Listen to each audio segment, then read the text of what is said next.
Hello everyone, फिर से एक नए वीडियो में आपको स्वागत है। आज हम लोग लल्लत का वाक पढ़ने वाले हैं। ठीक है, आज हम लोग लल्लत का वाक पढ़ने वाले हैं। इसके कवि हैं योगिता यादव जी।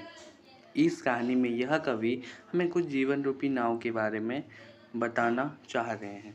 ठीक है, लल्लत वाक में हमने एक कवि ने हमको जीवन रूपी नाव में कैसे चलना है, कैसे चलना, नाव के बारे में बताया। जीवन रूपी नाव या संसारिक मोह माया। चलो शुरू करते हैं। कवि का पहला वाक्य, रस्सी कच्चे धागे की। रस्सी है कच्चे धागे मतलब पतला रस्सी है। खींच रही मैं नाव को खींच रहा हूँ। कब सुन मेरी पुकार, हे परमात्मा मेरी पुकार कब सुनोगे। करे देव भव सागर पार, कब मेरे प्राण हर लोगे तुम। पानी टपके कच्चे सकोरे, व्यर्थ प्रयास हो रहे मेरा जो भी प्रयास है सब व्यर्थ में जा रहा है।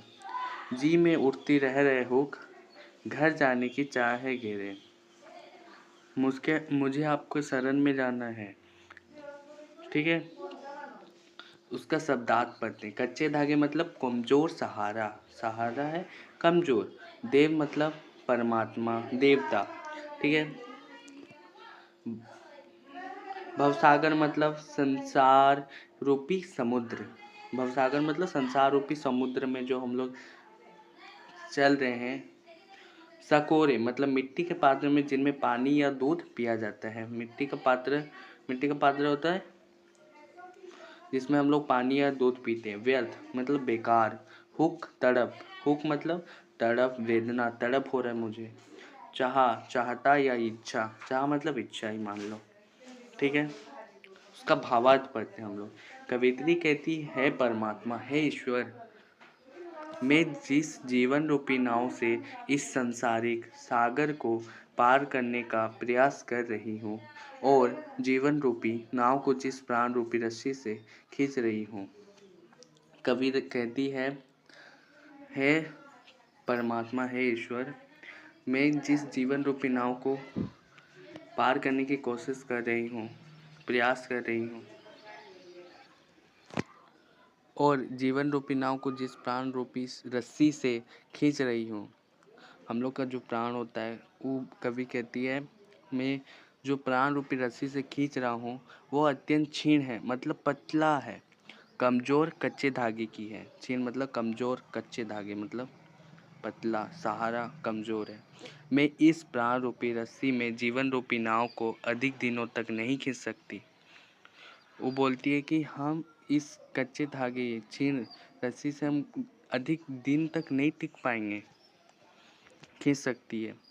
ना जाने मेरे प्रभु मेरी पुकार कब सुनेंगे। कवि कहती है ना जाने मेरी पुकार प्रभु कब सुनेंगे और मुझे भवसागर से पार करेंगे। इस संसार रूपी भवसागर से मुझे कब पार करेंगे। मेरे सारे प्रयत्न निरर्थक होते जा रहे हैं। हमारा कवि का जो कहना है कि मेरा जो प्रयत्न है मेरा सब व्यर्थ में जा रहा है। यदि प्राण बचाने के लिए एकमात्र सहारा जल उपलब्ध है भी, तो कहती है कि एकमात्र सहारा जो है जल मतलब पानी, तो मेरे पास यह शरीर रूपी कच्चा सकोरा है। सकोरा जो पात्र होता है, मिट्टी का पात्र जिसमें पानी अधिक देर तक नहीं टिकता। जो मिट्टी का पात्र है उसमें पानी अधिक देर तक नहीं टिकता है, रिस जाता है, में सिरक जाता है।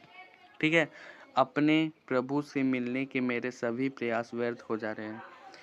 प्रभु से मिलने का जो इच्छा उसका सब व्यर्थ में जा रहा है। मेरे हृदय में रह कर तीव्र तड़प उठती है कि मैं कब अपने प्रभु से मिलूंगी। उसका तड़प हो रहा है कि मैं कब प्रभु से मिल सकती हूँ। मुझे घर जाने की चाह ने घेरा हुआ है। उसका जो परमात्मा ले जाएंगे उसको चाह है कि मुझे जल्दी परमात्मा ले जाए। आपसे मिलने हेतु मेरी वेदना दिन प्रतिदिन बढ़ती ही जा रही है। प्रभु से मिलने की वेदना उसकी बढ़ती ही जा रही है। अतः हे परमात्मा मुझे इस भवसागर से पार कीजिए। वो बोलती है पहला वाक्य में, प्रभु मुझे इस भवसागर से पार कीजिए, संसार रूपी सागर से मुझे पार कीजिए। ये भावार्थ, पहला वाक्य का भावार्थ है कि कवित्री परमात्मा से मुझे ले जाने की बात करती है। ठीक है।